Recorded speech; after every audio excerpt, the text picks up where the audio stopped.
فرماتے ہیں سرکار تاج الاولیاء کی عالمی حکومت. آپ حضور سرکار تاج الاولیاء خود فرماتے ہیں کہ ہم شہنشاہ ہفتے اقلیم ہیں. ہم کیا ہے؟ شہنشاہ ہفتے اقلیم. ایک ہوتا ہے بادشاہ اور ایک ہوتا ہے شہنشاہ. جو بادشاہوں کا بھی بادشاہ ہوتا ہے اسے شہنشاہ کہا جاتا ہے. جو عوام پر حکومت کرتا ہے وہ بادشاہ ہوتا ہے، اور جو بادشاہوں کا حاکم ہوتا ہے اسے شہنشاہ کہا جاتا ہے. سرکار تاج الاولیاء شہنشاہ ہے. اور ہفت اقلیم، ہفت کا مطلب ہوتا ہے 7. اقلیم کا مطلب یہ سمجھ لیجیے 7 و زمین. 7 زمینیں، اللہ نے 7 زمین 7 آسمان پیدا کی، تو 7 و زمین کی حکومت، 7 و زمین کے شہنشاہ ہے سرکار تاج الاولیاء. اور جو تاج الاولیاء ہے، اللہ کے جو اولیاء ہیں، جو کہتے ہیں زبان ان کی ہوتی، بات اللہ کی ہوتی ہے نا. کیونکہ حدیث پاک میں اللہ کے نبی فرماتے ہیں کہ جب کوئی بندہ میرا ہو جاتا ہے، وہ جو بولتا ہے زبان اس کی ہوتی، بات میری ہوتی ہے. تو سرکار تاج الاولیاء کی زبان سے یہ جو کلمات نکلے ہیں وہ من جانب اللہ ان کو عطا ہوئے. تو یہ خطاب، یہ مراتب، یہ مرتبہ سرکار تاج الاولیاء کو اللہ تبارک و تعالیٰ کی جانب سے عطا ہوا ہے نا. ولی اپنی طرف سے کچھ نہیں کہتا، اللہ کے حکم سے کہتا ہے. تو حضرت سید محمد عیسیٰ صاحب جو کہ تحصیلدار تھے، خواب میں حضرت سرکار تاج الاولیاء کو دیکھا کہ ایک بلند چبوترے پر آپ کھڑے ہوئے ہیں اور آپ کے سر پر ایک تاج ہے. آپ نے اس تاج کو آسمان کی طرف پھینک دیا. دوسرا تاج سر پر آتا ہے، آپ اس کو بھی آسمان کی طرف پھینک دیتے ہیں. تیسرا تاج آیا، اس کو بھی آپ نے پھینک دیا. غرض کہ یہ سلسلہ کافی دیر تک چلتا رہا. تحصیلدار صاحب کو دیکھ کر سرکار تاج الاولیاء مسکرائے، یعنی یہ خواب بتا رہے، خواب میں ہو رہا ہے، اور پھر ان کی آنکھ کھل گئی. جب تحصیلدار صاحب خواب سے کہ اس خواب کی تعبیر حضرت یوسف شاہ تاجی سے پوچھی گئی، تو آپ نے فرمایا، تحصیلدار صاحب نے جو خواب کی تعبیر تبادلہ تخت و تاج ہے، یعنی تحصیلدار صاحب نے جو خواب دیکھا ہے،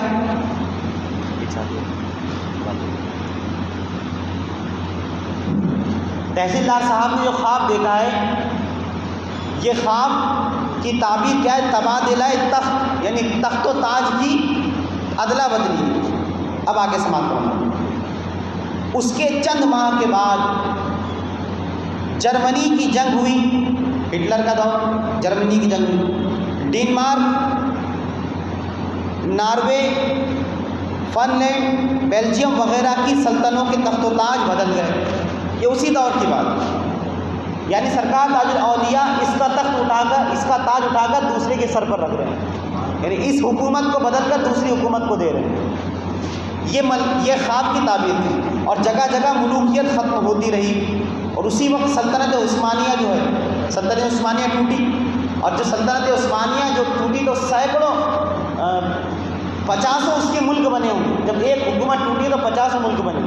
تو یہ جو حکومت ٹوٹی ہے، تو خواب دیکھنے والے صاحب نے دیکھا کہ سرکار تاج الاولیاء ایک حکومت کا تاج اٹھا کر کے پھینک رہے ہیں، یعنی اس کا تاج بدل رہے ہیں. یہ حکومت دوسرے کے ہاتھ میں دے رہے ہیں، وہ حکومت دوسرے کے ہاتھ میں دے رہے ہیں. اور آگے فرماتے ہیں، فرید صاحب بیان کرتے ہیں کہ تقریباً 1919 کے ابتدائی زمانے میں سرکار تاج الاولیاء واقعی میں مقیم تھے. واقعی شریف میں قیام تھا آپ کا. جب میں حاضر دربار ہوا تو اس وقت آپ واقعی سے 8 میل دور ایک کھیت میں تشریف فرماتے اور پتھروں کو چن چن کر اس کا ڈھیر بنا رہے تھے. جب ڈھیر تیار ہو گیا تو اس کے بعد آپ نے ایک لکڑی ہاتھ میں لے کر فوجی احکام جاری فرمانا شروع کر دیے.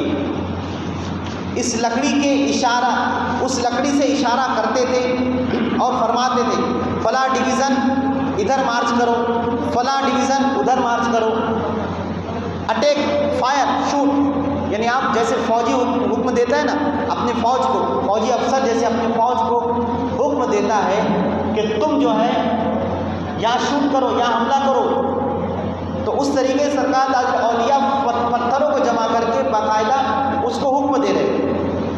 اس قسم کے احکام.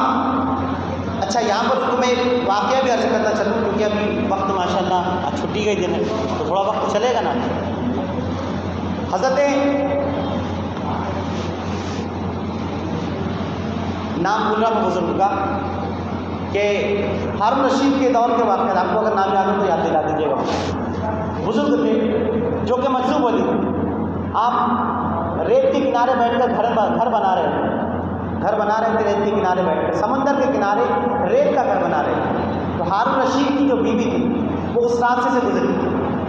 تو بیوی نے دیکھا کہ اللہ کے ولی ہے مجذوب ولی ریت پہ گھر بنا رہے ہیں. تو بیوی گئی اور پوچھتی ہے حضرت کیا بنا رہے ہیں؟ تو حضرت فرماتے ہیں کہ میں جنت میں گھر بنا رہا ہوں, جنت میں محل بنا رہا ہوں, گھر نہیں بلکہ محل بنا رہا ہوں جنت میں. تو بیوی نے, ہارون رشید کی جو بیوی تھی اس نے کہا کہ حضرت بیچیں گے؟ کہا ہاں بیچوں گا. کیا قیمت ہے؟ 5 سونے کے سکے. بادشاہ کی بیوی تھی, ٹھیک ہے دے دیا. اور کہا کہ یہ آپ نے لکھ دیا اس محل کے سامنے لکھ دیا, اس مٹی کے گھر کے سامنے جو ریت کا گھر بنایا تھا آپ نے لکھ دیا یہ گھر میں نے زلیخا کو, یعنی ان کی ہارون رشید کی بیوی کا نام زلیخا تھا, یہ گھر میں نے زلیخا کو دے دیا, یہ محل جنت میں میں نے زلیخا کو دے دیا. اب یہ بیوی صاحبہ پلٹی اور پلٹ کر اپنے شوہر کے پاس آئی. تو شوہر دور سے یہ سب دیکھ رہا تھا. شوہر نے کہا کیا ہوا بیگم, کیا کر رہی؟ کہا سودا کر کے آئی ہوں. کیسا سودا؟ بولے جنت میں گھر لیا ہے میں نے, جنت میں نے گھر لیا ہے. اچھا جنت میں گھر لیا. بڑی نادان ہوتی, یعنی کھوٹا سودا کر کے مسکرا دیا بادشاہ. بادشاہ نے کہا کہ بادشاہ کو عقیدت تھی لیکن بیوی کو زیادہ عقیدت تھی. اب رات کا وقت ہوا, بادشاہ سلامت سو گئے. سوتے ہیں تو خواب میں قسمت بیدار ہوئی, کیا دیکھتے میدان محشر قائم ہو اور ایک طرف جنت کی طرف لوگ جنت ہی جا رہے ہیں, یہ بھی گئے. ایک محل پر دیکھا اپنی بیوی کا نام لکھا ہے, سبحان اللہ, محل پر دیکھا کہ میری بیوی کا نام لکھا ہے. اب شوہر سمجھتا ہے کہ بیوی کی ملکیت میری ملکیت ہے نا. اب باپ نے جو کچھ بھی دیا بیوی بچی کو اپنی, تو شوہر سمجھتا ہے کہ پوری میری ملکیت ہو گئی. حالانکہ حکم شرع تو یہ ہے کہ جو آپ کی ملکیت ہے اس پر بیوی کا حق ہے, لیکن بیوی کی جو ملکیت ہے وہ آپ اگر بیوی اجازت دے تو استعمال کر سکتے, ورنہ آپ اجازت بنا اس کی اجازت کے استعمال نہیں کر سکتے, کیونکہ حقیقت میں مالک کون ہے؟ باپ نے اپنی بیٹی کو دیا ہے. تو دنیا میں جیسے انسان سمجھتا ہے کہ بیوی کی ملکیت میری ملکیت, تو بادشاہ سلامت سمجھے کہ میری بیوی کا محل ہے, چلو اندر جاتا ہوں. اب بادشاہ صاحب اندر جانے لگے تو فرشتوں نے روک دیا, کیوں جناب کدھر؟ بولے یہ میری بیوی کا نام لکھا ہے. تو بولے بیوی کا نام لکھا ہے, آپ کا تو نام نہیں. یہ جنت, یہ عالم آخرت ہے, یہاں پر جو چیز جس کی ہے وہی اس کا مالک ہے, وہی آ سکتا ہے, دوسرا یہاں پر نہیں آ سکتا. تو اب خواب سے بیدار ہو, سمجھ گئے کہ یہ معاملہ کیا ہے. بیوی نے رات آج ہی سودا کیا ہے اللہ کے ولی سے, اور میں نے اس کا خواب میں اس محل کو بھی دیکھ لیا. اب دوسرے دن بادشاہ سلامت چلے اسی جگہ پہنچے. جی ہاں ماشاء اللہ, حضرت بہلول دانا رحمۃ اللہ علیہ نام بزرگ کا, بہلول دانا رحمۃ اللہ علیہ. تو اب بادشاہ سلامت گئے اور جانے کے بعد بہلول دانا اسی طریقے سے آپ جو ہے تو گھروندے بنا رہے تھے مٹی کے, ریت کے. تو گئے اور جا کے کہتے کہ حضرت کیا کر رہے ہیں؟ کوئی بات. فرمایا محل بنا رہا ہوں جنت میں. فرمایا بیچیں گے؟ ہاں بیچوں گا. قیمت کیا ہے؟ بولے تیری آدھی سلطنت, تیری آدھی سلطنت. بولے حضرت اتنی جلدی تو شیئر مارکیٹ بھی نہیں بڑھتا جتنی جلدی آپ نے ریٹ بڑھا دیے, بہت جلدی آپ نے ریٹ بڑھا دیے. کل تو آپ نے 5 دینار کا دیے, آج ایک دم آدھی سلطنت کیوں؟ فرماتے وہ بن دے کا سودا تھا, یہ دیکھا ہوا سودا ہے. تیری بیوی نے جو سودا کیا تھا وہ دیکھی نہیں تھی, اس نے ایمان مجھ پر یقین کر کے سودا کیا تھا. اب تو دیکھ کر کے آ رہا ہے, اس لیے تیری آدھی سلطنت ہے اس کی. تو یہ اللہ کے ولی جو مظاہر کرتے ہیں, اب واقعہ بتانے کا مقصد یہ ہے کہ سرکار بہلول دانا رحمۃ اللہ علیہ بظاہر مٹی کا گھر بنا رہے تھے, لیکن وہ حقیقت میں جنت میں محل بنا رہے تھے. سرکار تاج الاولیاء رحمۃ اللہ علیہ مٹی اور پتھر جمع کر رہے تھے, کہ وہ پتھر اور مٹی نہیں تھے بلکہ کیا تھے, وہ فوج کو حکم دے رہے تھے. یہاں بیٹھے بیٹھے آپ فوج کو حکم دے رہے تھے. سرکار عمر فاروق اعظم امیر المومنین جو ہے جمعے کا خطبہ دے رہے ہیں، ممبر پر تشریف کھڑے ہیں اور خطبہ دیتے آپ فرماتے ہیں یا ساریہ والجبل، یا ساریہ والجبل، اے ساریہ پہاڑ کے پیچھے ہو جاؤ، اے ساریہ پہاڑ کے پیچھے ہو جاؤ۔ اب لوگ حیران، یا اللہ یہ کیا معاملہ ہے؟ یہاں تو کوئی ساریہ، یہاں حضرت ساریہ جو تھے وہ اس وقت وہاں موجود نہیں تھے، بلکہ میدان جنگ میں سینکڑوں میل دور میدان جنگ میں تھے۔ جب وہ قافلہ، جب وہ فوجی جنگ جیت کر کے تشریف لائے تو لوگوں نے پوچھا کہ تم جو ہے فلاں دن فلاں وقت میں تم جنگ لڑ رہے تھے؟ کہا ہاں جنگ لڑ رہے تھے۔ تو اچانک ہم جنگ لڑ رہے تھے، اچانک ہمیں ایک آواز آئی کہ اے ساریہ پہاڑ کے پیچھے ہو جاؤ، کیونکہ تم فوج بڑی فوج ہے، تم اس کا مقابلہ کرو گے، تم کو گھیر لیں گے چاروں طرف سے۔ تو حضرت عمر فاروق اعظم رضی اللہ تعالیٰ عنہ مدینہ شریف میں منبر رسول پر بیٹھ کر اس پورے نقشے کو دیکھ رہے تھے، اس جنگ کو ملاحظہ فرما رہے تھے، اور وہیں سے آپ حکم دے رہے تھے اے ساریہ میدان کو چھوڑو اور پہاڑ کے پیچھے ہٹ جاؤ، پہاڑ کے پیچھے ہٹ جاؤ۔ تو یہ اللہ کے ولی جو ہوتے ہیں، ان کی نگاہیں بظاہر ہم کو ایسا لگتا ہے کہ یہاں بیٹھے، لیکن ساری دنیا کو دیکھ رہے ہیں۔ ان کی نگاہیں جو ہوتی ہے اللہ کے مقبول بندوں کی، وہ ساری دنیا کو دیکھتی ہے۔ سرکار غوث اعظم فرماتے ہیں کہ میری اللہ نے مجھ کو یہ اختیار دیا ہے کہ پوری دنیا میرے ہتھیلی پر رائی کے دانے کے برابر ہے، پوری دنیا میری ہتھیلی پر رائی کے دانے کے برابر ہے۔ تو سرکار غوث اعظم کی ہتھیلی کا عالم کیا ہوگا؟ تو یہ اللہ کے اولیاء کی شان ہوتی ہے۔ تو سرکار تاج الاولیاء حکم دے رہے ہیں، اس قسم کے احکام ایک خاص کیفیت میں جاری فرما رہے تھے۔ اس کے بعد آپ نے فرمایا وہ بھاگ گئے، یونانی بھاگ گئے، پکڑو پکڑو۔ اس کے بعد آپ نے کہا یونانیوں کی ہم نے کمر توڑ دی، اب کبھی مقابلے میں کھڑے نہ ہو سکیں گے۔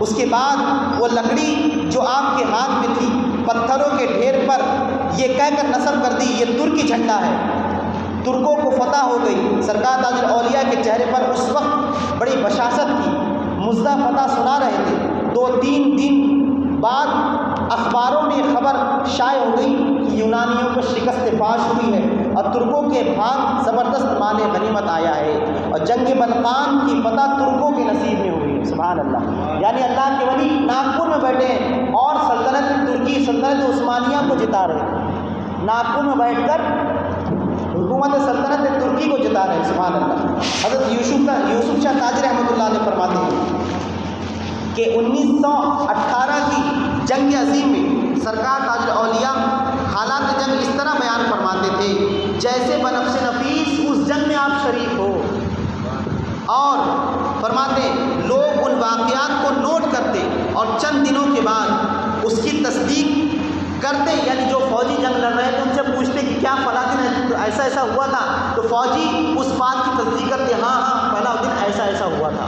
تو سرکار تاج الاولیاء باقاعدہ جنگ ایسا بیان کرتے نقشہ جیسے کہ آپ اس کو اپنی جگہ بیٹھ کر، یعنی آپ اس جگہ موجود ہیں۔ ایک مرتبہ سرکار تاج الاولیاء نے جلال میں آ کر ایک پتھر اٹھایا اور کولو پوش مکان کو یہ کہتے ہوئے مارا، بڑا اینٹیوا آیا، پتہ نہیں ہوتا، لوگوں نے ٹائم نوٹ کیا، اینٹیوارم پر ٹھیک اسی وقت ایک بم گرتا ہے اور فتح ہو جاتی ہے۔ اس زمانے کے اخبارات میں تاریخ اور وقت دیکھیے، صدہا واقعات ایسے ملیں گے جس میں سرکار تاج الاولیاء نے جو وقت جنگ کا تھا آپ نے اس کو اپنی جگہ بیٹھ کر کے بتا دیا کہ فلاں وقت آج یہاں جنگ ہو رہی ہے، یہاں پر یہ فوج جیت رہی ہے، یہاں یہ فوج ہار رہی، بلکہ آپ جیتنے میں، اسلامی سلطنت کی جیتنے میں آپ نے مدد بھی فرمائی۔ سبحان اللہ۔ اب ہندوستان کا دیکھ لیجیے ایک واقعہ،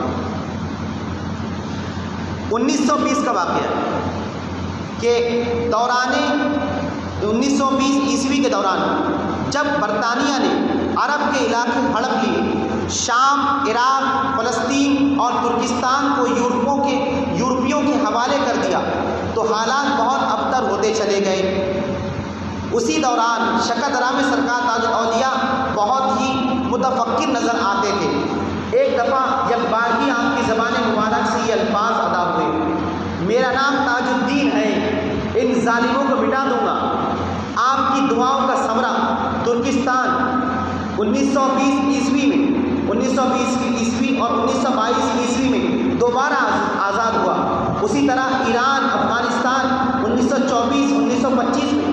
انگریزوں کی چنگل سے آزاد ہو گئے، اور مصر 1922 میں اور عراق 1932 میں بھی برطانیہ کی بربریت سے آزاد ہو گیا. یعنی برطانیہ حکومت اتنی بڑی تھی کہ اس کا سورج غروب نہیں ہوتا تھا، ہے نا.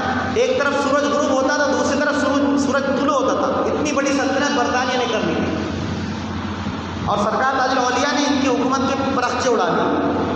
اس کے بعد فرماتے ہیں کہ 1922 میں ہندوستان کے حالات بھی بدلتے چلے گئے اور دیشی تحریکیں زوروں پر تھی. محسوس یہ ہوتا تھا کہ بہت جلد انگریز راہ فرار اختیار کر لے گا. ان دنوں شکر درامے چند لوگوں نے آپ سے دیشی حکومت کے متعلق سوال کیا تو آپ نے کہا کہ انگریز چلے جائیں گے. آپ نے کیا کہا؟ انگریز چلے جائیں گے. اب ایک آخری واقعہ سماعت فرما لیجیے کہ ایک مرتبہ گاندھی جی جو ہے وہ ناگپور میں ان کی کہیں بہت بڑی اجتماع تھا گاندھی جی کا. وہاں پر لوگ موجود تھے اور اچانک اس درمیان سے سرکار تاج الاولیاء رحمۃ اللہ علیہ کی بگی گزری، روڈ پر سے بگی گزری. تو جو لوگ وہاں بیٹھے تھے لوگ اٹھ کر تاج الاولیاء کے پیچھے نکل گئے. گاندھی جی بیٹھے ہوئے اسٹیج پر اور لوگ جا رہے. تو گاندھی جی نے پوچھا کیا ہے بھائی، یہ کیا ماجرا ہے؟ بولے یہاں اللہ کے بہت بڑے ولی ہے جن کا نام تاج الاولیاء ہے. اب یہ جو عقیدت رکھتے تھے بزرگوں سے، گاندھی جی بزرگوں کی عقیدت رکھتے تھے. تو اب گاندھی جی نے دیکھا تو یہ بھی لوگوں کے ساتھ پیچھے پیچھے دوڑنے لگے، سرکار تاج الاولیاء کے پیچھے پیچھے چلنے لگے. کچھ دور جانے کے بعد ان کو موقع ملا تاج الاولیاء کے پاس قریب پہنچنے کا. تاج الاولیاء رحمۃ اللہ علیہ نے ان سے فرمایا، انہوں نے کہا تاج الاولیاء سے کہ حضور آزادی کب ملے گی، یہ کیسے ملے گی؟ تو سرکار تاج الاولیاء نے فرمایا جھاڑو اٹھاتے پہاڑ پر چڑھتے آزادی مل جاتی. کیا فرمایا؟